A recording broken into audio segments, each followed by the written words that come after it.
Hi YouTube! Now the more eagle-eyed amongst you will have noticed that recently I appeared on the BBC's discussion show, Free Speech. It is produced for 16 to 25 year olds, and this particular one was on the issue of body image and how people feel about their bodies.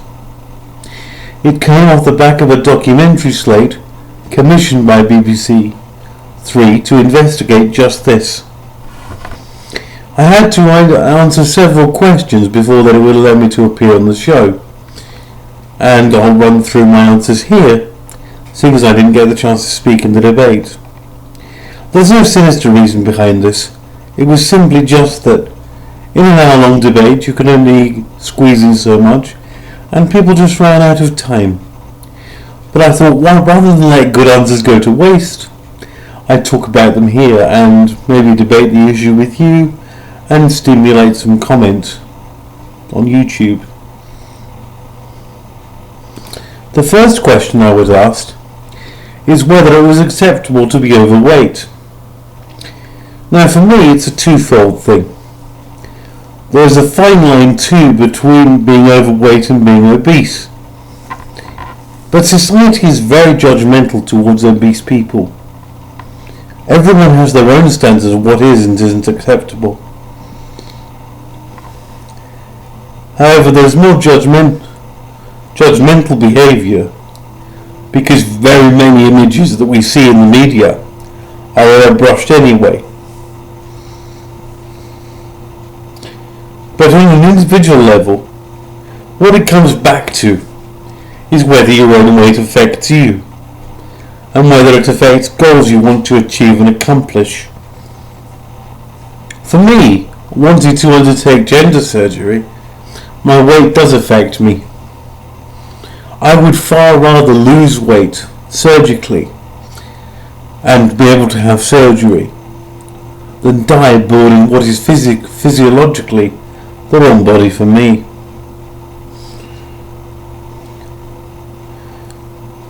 But then you can take action, as I've said. Too many people though are left disheartened by the search for a body perfect that doesn't exist. Because even if you do take action to address your particular issue, there may still be other things you're left unhappy with.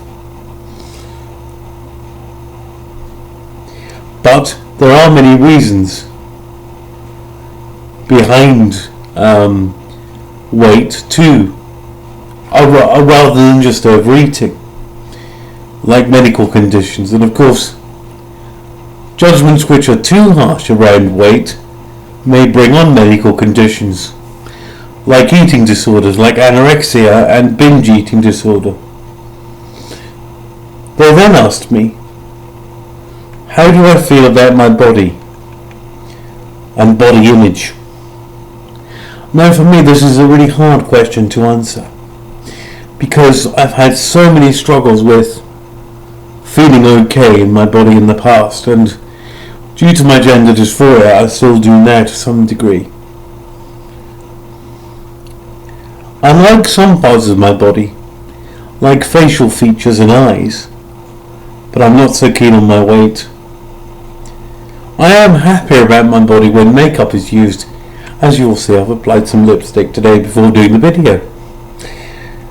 I do feel quite bitter towards my disability sometimes though, cerebral palsy, as it has impacted upon the extent to which I can lead an active lifestyle and express my lesbian sexuality, due to not having had SRS or sex reassignment surgery yet. The difference between now and my past though is that hating my body doesn't equate to hating myself. I love me as a person and hope that I can bring that love to others who are in a more negative mindset than I am now. I view my own body image in a fairly balanced way and look at the variables that affect it rationally.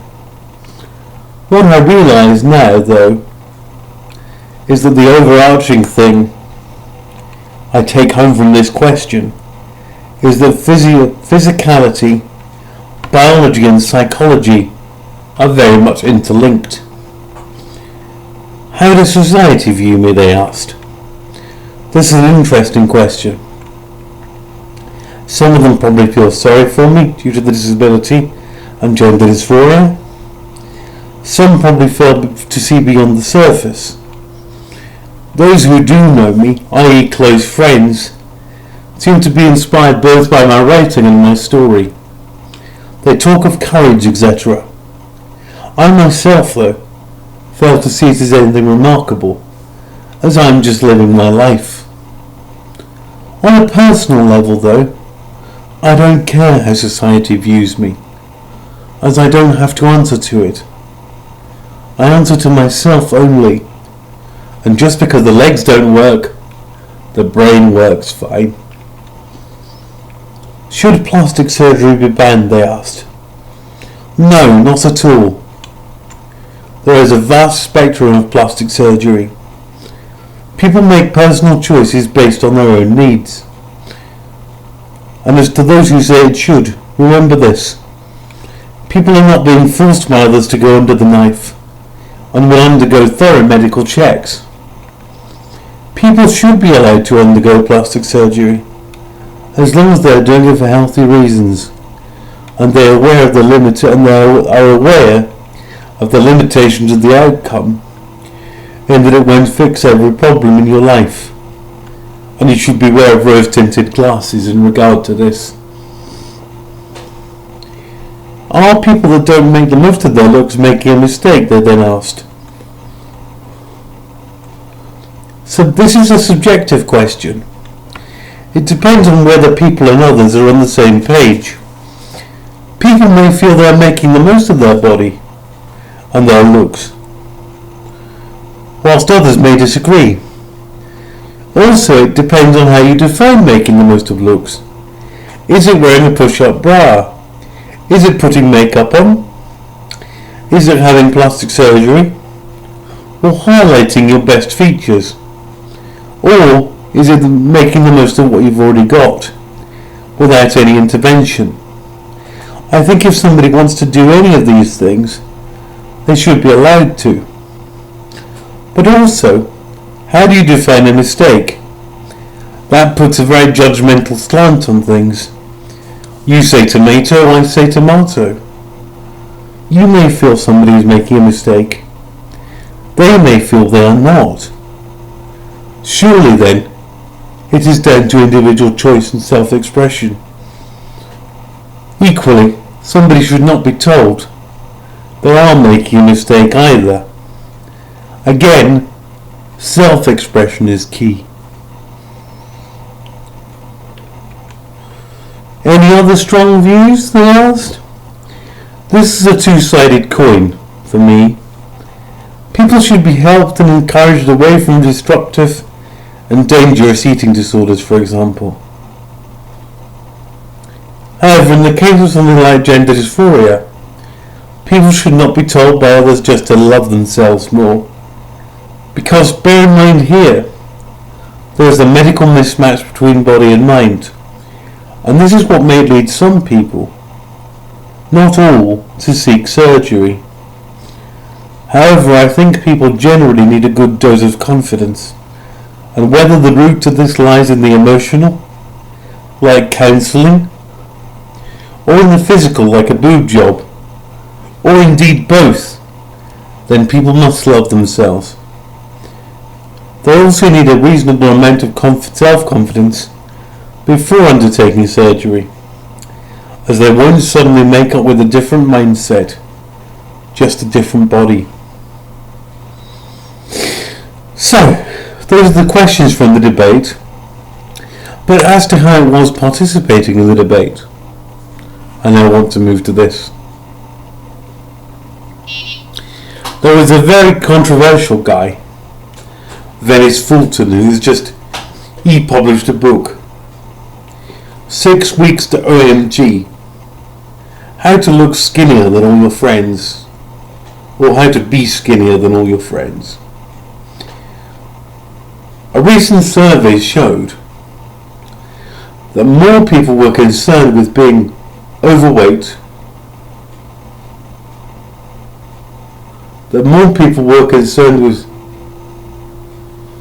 being overweight than healthy. Sorry.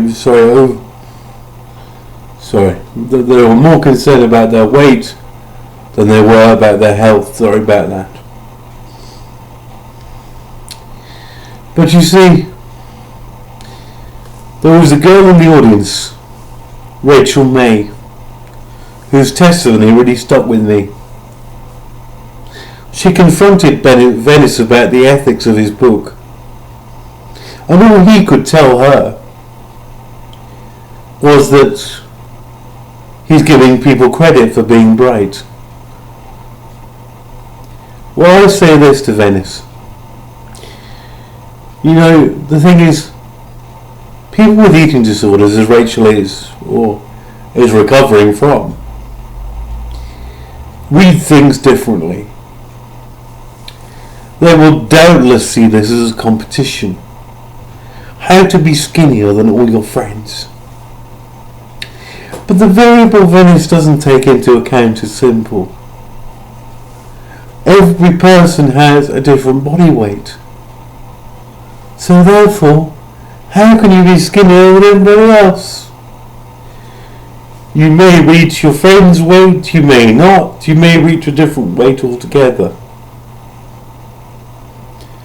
But the fact is, the anorexic will keep going after reading such a book, believing truly that they can be skinnier than all their friends. Rachel confronted him to her credit, and I have to say, I think she won the argument brilliantly. But people like him should not be allowed to get away with peddling such myths. It's interesting, incidentally, too, that he published it as an e-book, so therefore no commercial publisher took the book on, and for good reason. We can't ban the internet because of anorexics. We can't ban reading because of anorexics. And I agree, it's up to people to regulate themselves and what they read to a certain extent. But in the grip of an eating disorder, somebody is unable to do that. So to simply attack Rachel for pointing out some perfectly valid criticisms is disgusting, and I applaud her for taking him on. Also, another thing that pissed me off was Grace Woodward, stylist to the X Factor, for expressing the fact that there is a beauty norm.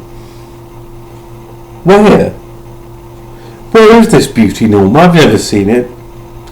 But then again, I've never seen people with disabilities on the catwalk either.